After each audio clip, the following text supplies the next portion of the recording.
Boss Sweet, anong gagawin ko sa babaeng nireject ako noon tapos ngayon nagyayaya siya na dalhin ko siya dito sa amin sa magandang place?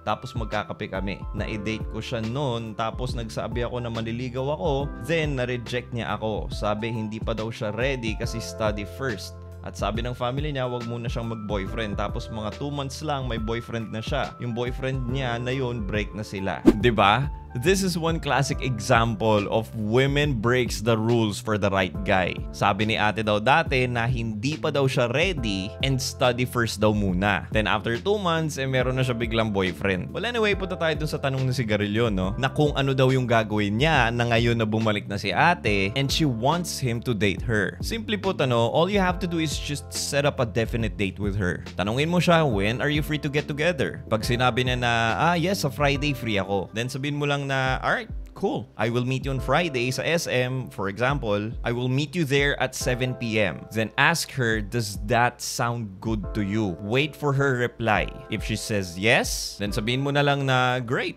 I'll meet you on Friday then. But right now, I gotta go kasi medyo busy ako eh. But I'll definitely see you on Friday. Then after this, make sure na wag mo siyang tawagan or i-chat. The only time that you will communicate with her is on the date itself.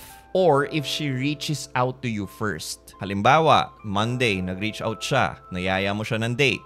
She said yes. Nag-set up kayo ng date for Friday. So from Monday to Friday, wag mo siyang i-chat or tatawagan. Unless yung babae ang mag-reach out sa'yo, kunyari Wednesday, pwede mo siyang i-chat. Pwede mo siyang replyan nun. But still, keep the conversation short. Mga 2 to 3 messages lang and sabihin mo sa kanya na you gotta go kasi meron ka pang gagawin. Kaya natin to ginagawa, no, mga Sigarilyo, kasi we want the anticipation level of the girl to rise up. And we want her to think about you up until the day of your date. Kasi kapag tumataas ang anticipation level ng babae, that will cause her attraction to go up. And when the woman is thinking about you, you win the battle. Ngayon punta tayo sa sinasabi ni ate na gusto daw nila na magkape sila. If she just wants to have an afternoon date with you, do not agree with that, Sigarilyo. Why? Because lunch dates are friendly dates. What you want to do is to take her out on a romantic evening date. Go out for a drink. Magbilyar kayo kung naglalaro kayo nun. Have dinner together. Because what is the definition of date ba?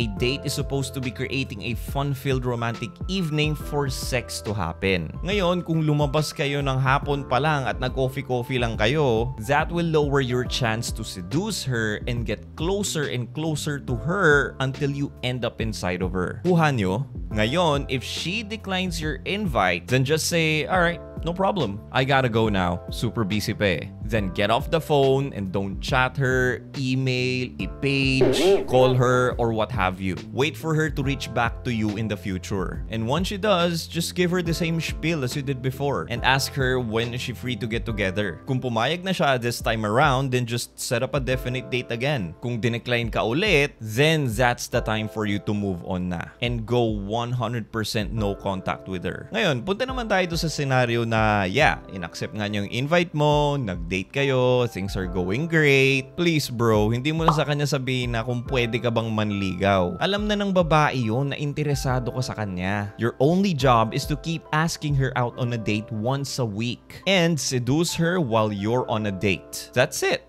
And if you get everything right, she will be the one bringing up exclusivity sa'yo eventually. Pero ang marerecommend ko sa'yo is to book a one-on-one phone coaching session with me. So we could go into detail kung ano ba yung problema mo at mahimay-himay natin yan. You can do that by clicking the link in my bio if you're on TikTok. Pero kung nasa YouTube ka naman, the link is in the description box below. Peace.